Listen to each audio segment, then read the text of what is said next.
Fala pessoal, aqui é Lucas do Instituto Laborem, sou professor de Física e fazemos mentorias de Física e Data Analysis. O que acontece? Vamos trabalhar um pouquinho a questão 97 do Enem, tá certo? De 2019 da prova amarela. Então a questão 97 fala assim, ó, uma feira de ciências, um estudante utilizará um disco de Maxwell, tá? Um ioiô para demonstrar o princípio da conservação de energia. A apresentação consistirá em duas etapas. Primeira etapa, a explicação de que, à medida que o disco desce, parte da sua energia potencial gravitacional é transformada em energia cinética de translação e energia cinética de rotação. Tá? Então, aqui ele já está querendo dar essa explicação. A potencial gravitacional se transforma em energia cinética de translação e energia cinética de rotação. Na segunda etapa, o cálculo da energia cinética de rotação do disco mais baixo da sua trajetória, supondo o sistema ser conservativo. Então, ele vai querer fazer o cálculo da energia cinética de rotação no ponto mais baixo de sua trajetória. Ao preparar a segunda etapa, ele considera a aceleração da gravidade de 10 metros por segundo ao quadrado e a velocidade linear do centro de massa do disco desprezível, ou seja, ele cai, ele sai desse ponto, vai chegar até aqui embaixo, e linearmente, ou seja, na vertical ele para, não interessa mais, e ele vai ficar somente aqui girando, por exemplo, nessa direção, tá? Pode ser na outra também, tanto faz. Em seguida, mede a altura do disco em relação ao chão no ponto mais baixo da trajetória, obtendo um terço da altura da haste do brinquedo. Então, toda essa dimensão aqui tem a altura H, que ele não falou quanto que é, tá certo? Ainda vai estar aqui nos dados. A gente tem toda essa altura aqui e ele vai ficar parado a uma altura de 1/3 aqui do chão. Esse 1/3 de H, então significa que sobra 2/3 onde ele cai até aqui embaixo. As especificações do tamanho do brinquedo, isto é, do comprimento, largura e altura, assim como a massa do seu disco de metal, foram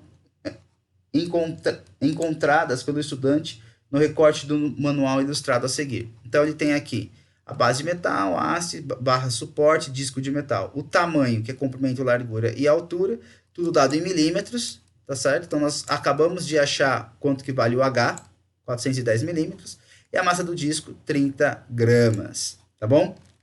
Então, vamos lá. O que ele quer saber é quanto que vale a energia de rotação, como eu falei para vocês, ou seja, em joules aqui embaixo, tá certo? Então, vamos fazer o seguinte, para a gente começar a pensar nisso, eu vou chamar aqui de ponto A, de onde vai sair meu disco, e vai chegar até o ponto B aqui embaixo. Eu vou colocar a referência do disco, desse ponto do disco que está aqui, nessa altura 1/3 de H, vai ser a minha referência.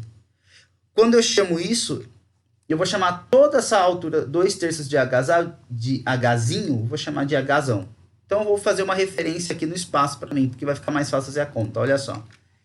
Os dados. A minha altura de Hzinho, que é o meu A, que é dado aqui, é 410 milímetros, ou seja, 4,1 vezes 10 a menos 1 metros, tá? Então, vai passar tudo para o sistema internacional.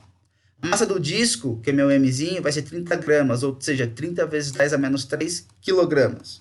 Vou trabalhar dessa forma, tá? O meu Hzão é 2/3 de Hzinho, ou seja, se esse Hzinho aqui é 410 milímetros, então eu vou ter 2/3 de 410, tá certo? Então, resolvendo, eu vou sair, esse problema eu vou sair por energia mecânica, eu vou falar assim, o seguinte, por conservação da energia mecânica, e ele fala isso daí pra gente no exercício, que todo o sistema é conservativo. Eu falo assim, ó, a energia mecânica no ponto B tem que ser igual à energia mecânica no ponto A, certo? Porque todo o sistema vai ser conservativo.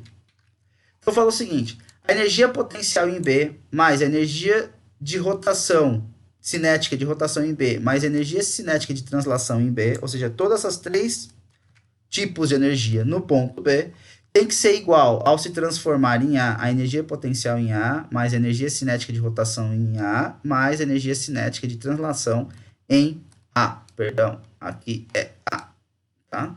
Tem que colocar aqui, ó, Azinho, tá? Erro de digitação, pessoal. O que acontece aqui? Vamos fazer a conta, então. O que eu sei? Como aqui em cima, no ponto A, esse cara está parado, esse disco está parado, a energia potencial, a energia cinética de rotação em A é 0, ou seja, ele não está nem girando, ele não está também transladando, tá? Então, ele está parado com relação ao referencial que a gente colocou aqui, esse ponto de referência. Então, essas duas energias a gente vai considerar 0 Joule. E quando ele chega no ponto B, a gente sabe que pela minha referência, que vai ser aqui Hzão, a energia potencial em B por essa referência vai ser 0. A energia de translação é 0, porque ele para aqui, de translacionar, ele sai daqui, para aqui embaixo, ele vai ficar simplesmente girando, o disco vai ficar girando. É o que a gente vai calcular. Então, eu posso falar o seguinte, que a energia cinética de rotação em B, ela vai ser dada pela energia potencial em A. Ou seja, toda energia potencial no ponto A vai ser transformada em energia cinética de rotação em B. Tá certo? Bom, como eu tenho aqui... Deixa eu ver se eu consigo tirar esse carinha chato daqui. Borracha. Apaguei. Voltando aqui. Canetinha. A energia cinética de rotação em B, aqui, essa equação de energia potencial em A, o que é? A massa, gravidade, vezes a altura do ponto que eu estou até a minha referência. A massa é 30 gramas. Aqui é 10, que é dado também. Tá certo? 30 gramas eu passo em quilogramos, é 30 vezes 10 a menos 3 quilogramas, 10 metros por segundo, e o meu Hzão aqui nada mais é que eu já tinha colocado aqui em cima, 2/3 de Hzinho, que é 4,1 vezes 10 a menos 1 metro.